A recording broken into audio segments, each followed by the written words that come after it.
Greetings, friends. This is Kara from the Big Mess Studio. Welcome back. I'd like to start today talking about one of my biggest passions in life, which is planners. Obviously, I have a few here. Here are the ones I use on a daily basis. This is a brand of planner that is referred to as a happy planner. I have things that are not happy planner in here. I've got things that I've made for myself. I have quite the system for it. I use a system referred to as a Franken planner, where I have multiple sections that take care of multiple pieces of my life. I've had recent health issues, and so I have expanded my selection of journaling spots by mental and physical health. By adding those two, I separated them out from my regular master week plan. And I'm here to discuss the importance of and the use of planners. This is the planner I use to plan for this channel, so that's a newer one in my repertoire. I don't have a lot of things to show you, so I thought I would just entertain your eyes while I talk by prepping my December layouts. So I'll be speaking and hopefully I can do two things at once. Okay, so I am going to be working on my mood board for the month, first of all. So I've got some cute little stickers. I don't know where all of my stickers are from because these are leftovers from multiple years that I have gone through, gathered, and I'm hopefully going to make something cute out of.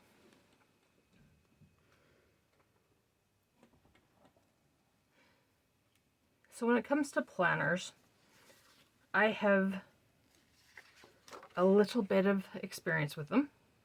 I have used planners since I was a young girl in junior high. I think we had something similar to a planner in elementary, but it was something left at the school that we checked off our work in. So I'm not sure if that could be referred to as a planner, but we had them starting in junior high, and I've avidly used them since then, so it's a good few decades now. I have used all the brands. I have used all the knockoff brands. I've made my own. And I've had all the sizes, all the types. I've either had the specific ones or I have had their knockoff.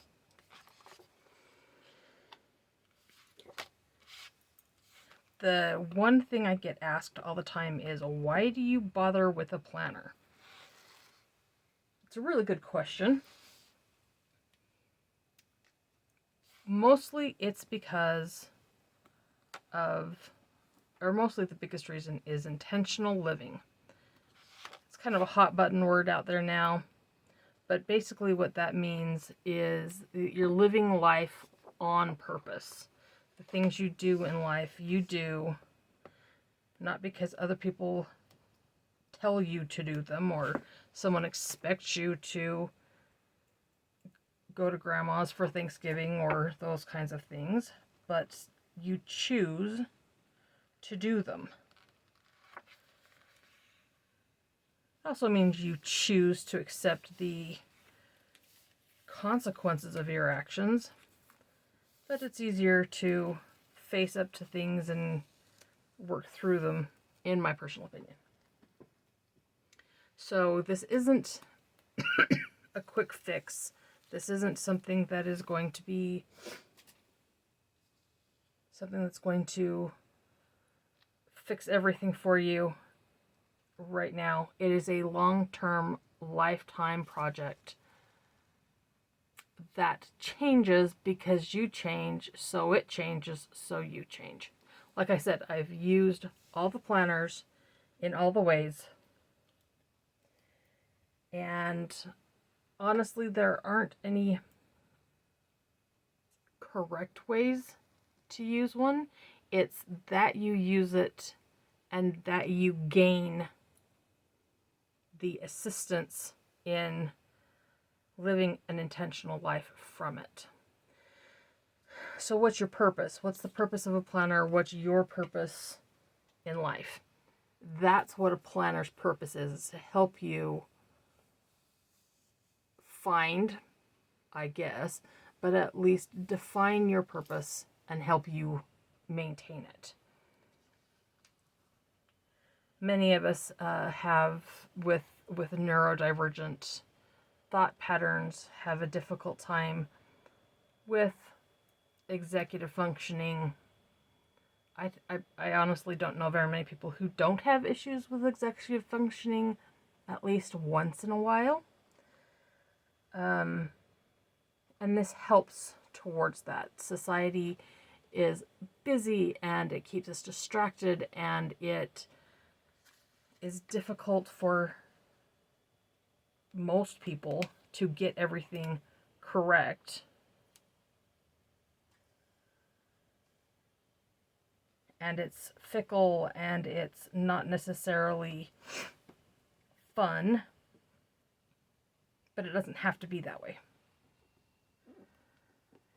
A lot of the ways that we are told to look at things is, when we talk about self-care, we're told put your mask on first because then you can help others. But I like to say put your mask on first because then you're not the problem to begin with. We need to be centered in ourselves in order to have a productive life, an intentional life. We need to know what that center is. We need to be able to figure out what that center is and follow it. And I don't know about you, but I don't have all that much brain power on any regular day. So I need the extra space to make things make sense. It's another voice that I can use to make things make sense in my life.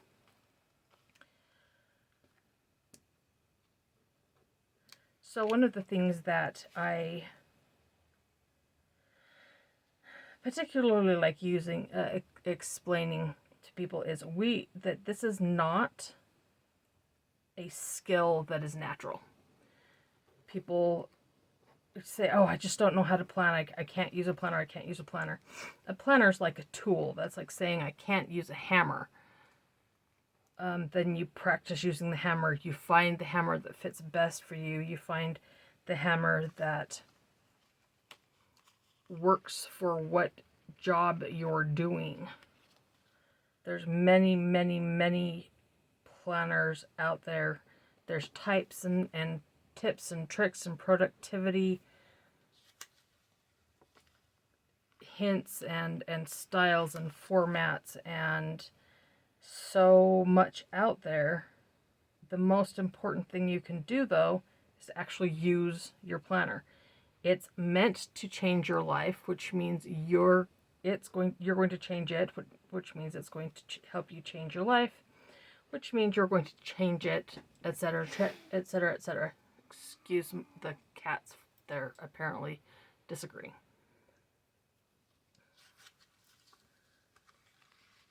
So when we look at what a planner is, it's a supplement to our brain and body where we record our thoughts, we record events, we provide structure to the use of our energy, and we organize how we think.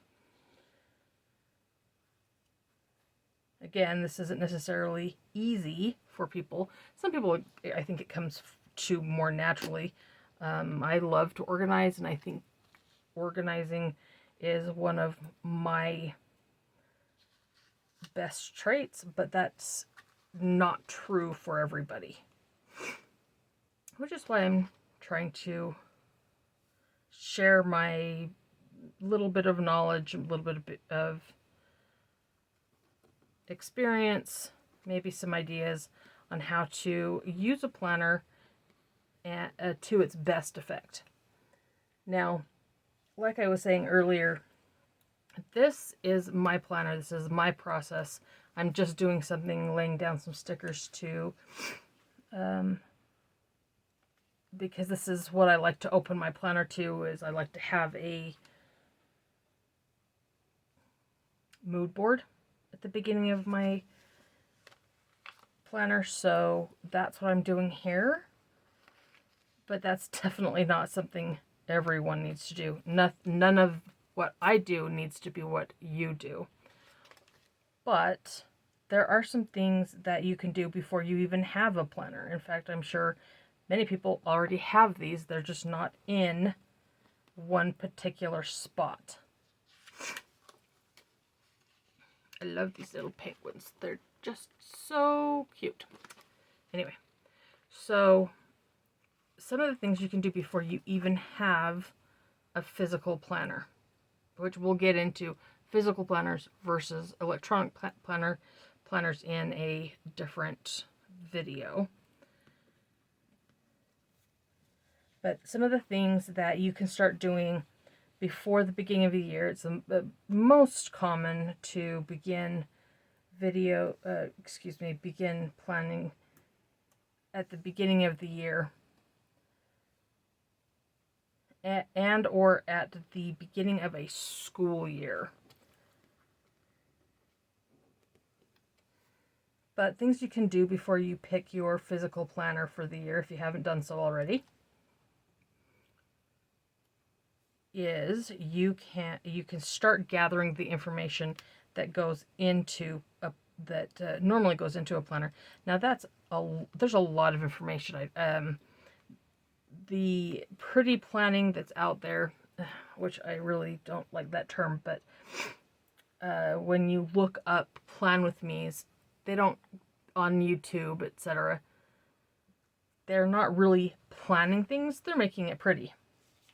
That makes the system seem fluffy, and that all you're doing is wasting time and money on stickers and putting stickers in different spots each week, and that's all you're doing. But really, the concept of using a planner is more about having a place to put things, to put information that's important for you to have at your fingertips. So it is both a place for input and output of information. So what kind of information are we talking about? Well, the ones that most people are going to think about are, if you've never used a planner, if you've only used a planner once in a blue moon. Excuse me. Is you're going to think about an address book and a place to write when your bills are due. That's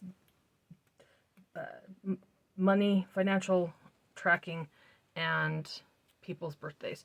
Which, yes, those are very valid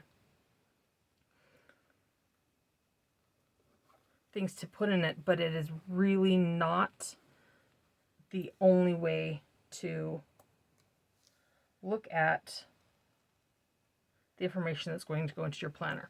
Basically, the information that's going to go into your planner are the things that you need to get back out. So it's the ways that you are going to interact with your social life in order to be able to get that information out in a timely manner.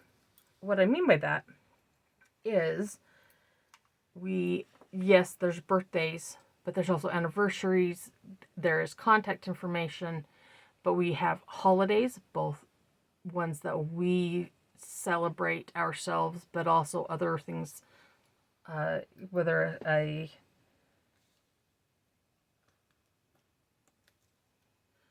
they are a national holiday or they are a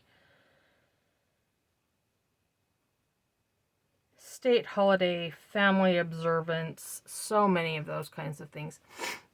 Notable dates like your tax day, daylight saving time, which is everybody's favorite, election day, all those kinds of things. Those are yearly cycles. So it's good to start thinking about these cycles and what fits within these cycles, because it's going to help you spur your memories, spur ideas as to how you're going to get, what information you're going to gather. So like I was saying, birthdays, anniversaries, contact information, holidays, other family or religious observances, and notable days like your tax day, your daylight savings, election day. If you are a seasonal worker, if you are a school teacher, if you are depending on what kind of job you have, this is going to include all of those times that you do or don't need to go to be at a certain place at a certain time. This could be you might be in charge of planning for your family, where you need to know when soccer is and what time the baseball game starts, and if you're actually going over the mountain to grandma's for Thanksgiving, you need to know those things. So you can start collecting that kind of information.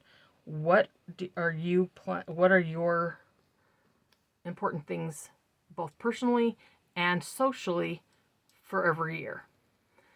Then you look at things like your reoccurring monthly important dates. I refer to these as events. So basically these are things that are going to take place that aren't a normal part of your schedule, that take time, money, or consideration in advance. So that's what an event is. So anytime something's going to need your energy and or money, and is probably going to take up some of your time and might need planning ahead, that's when you start collecting that kind of data. So your monthly reoccurring events are paydays, bill due days, schedule for work, school, sports, community, any number of things. The weekly reoccurring events, garbage day, project scheduling, detailed looks at all of the things that are in your weekly, monthly, and yearly ones are going to be collated. So all of this you start realizing how much information you do have stuck in your brain. Then you start thinking about things that happen irregularly. Car maintenance, things to watch for, like a harvest festival, clearance sales. I know that's silly, but I have them in my planner. Other things to look at: medications, professional information, doctor, dentist, lawyer, those kinds of things. So then you also can start looking at things that you may not necessarily have ever thought about. And of course, you don't have to include everything. in your individual planner, but there's other things you can start looking at. I like to include moon cycles. I think it's fascinating that moon cycles are that they affect society the way they do. Seasonal types of things, when you might be if you're looking at your year and all in one place, you're able to look at paydays and bills due and when school gets out and when it's a lull at work and those kinds of things. That's going to help you to plan when your vacation is.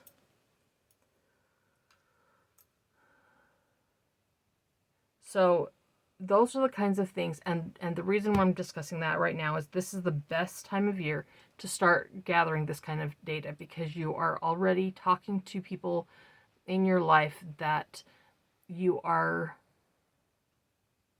going to want to include in your planner for birthdays, anniversaries, all of those kinds of things, your contact information, all of that you're going to need to do that. This may sound like a small amount of information. Hey, I could throw that into a planner, no problem. It's not that easy, and the more you start gathering, the more you realize you're going to start gathering.